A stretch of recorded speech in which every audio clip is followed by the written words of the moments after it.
Now, John 10:13 says that the hirelings don't care about the sheep, but the good shepherd does care about the sheep. Jesus has tender-hearted compassion for anyone who is weary, scattered, distressed, sick, weak. And the good shepherd, you know, he went to the mountains. Jesus has demonstrated that no one is beyond the reach of God's grace. No one is beyond repair. No one is worthless to Him. Listen to what Jesus said in Matthew 12. A bruised reed He will not break, and a smoking flax He will not quench, till He sends forth justice to victory. Now I want you to know, He is our justice. He's fulfilling a prophecy here. He is our justice. He is our righteousness. Same Greek word. Now, I've heard that in Bible times in the Middle East, the children would pick these reeds that would grow along the banks of the River Jordan. And they would play with them and make little straws out of them. But if they picked one and it was bruised or damaged, they would just throw it away because there was hundreds more of those. They didn't need them.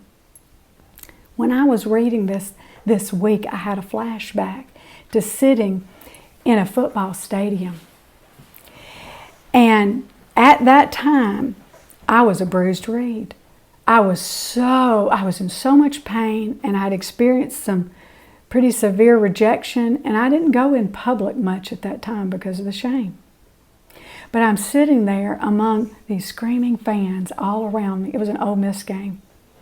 There were tens of thousands of people there. It was a full house. And as I'm looking at these people all around me, I heard Jesus say my name, Tricia. I'll never forget it. I thought of all these people. He sees me and He knows my name. And at that moment, I thought of Mary Magdalene, the first person to see Jesus after His resurrection. She had been possessed by demons and was an outcast. But she didn't recognize Him. But then He said her name, Mary. And she turned and said, Rabboni. There's something about when He says your name. That's why we do those personalized scripture cards. It just does something to me when I see myself in the scripture and I hear Him say my name. One of my favorite old songs that I have on my playlist is He Knows My Name. I have a Maker. He formed my heart. Before even time began, my life was in His hands. He knows my name. He knows my every thought. He sees each tear that falls and hears me when I call. I have a Father. He calls me His own. He'll never leave me, no matter where I go. When we are bruised, our tender-hearted Good Shepherd doesn't break us and throw us away. He doesn't say, there are billions more. I don't need you. A bruised reed He will not break, and a smoking flax He will not quench.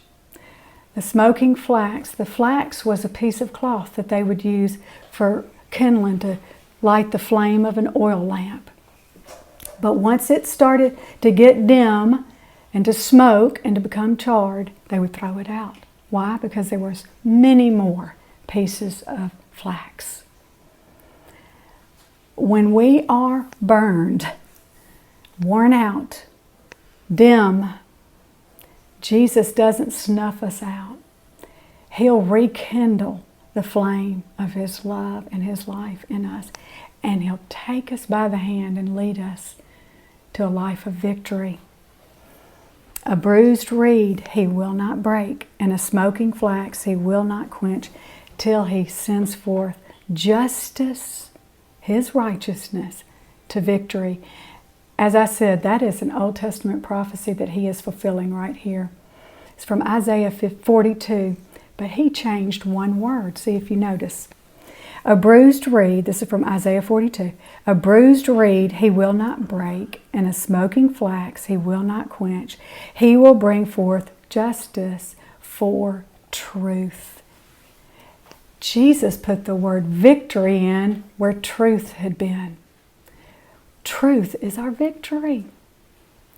We shall know the truth, and the truth will make us free.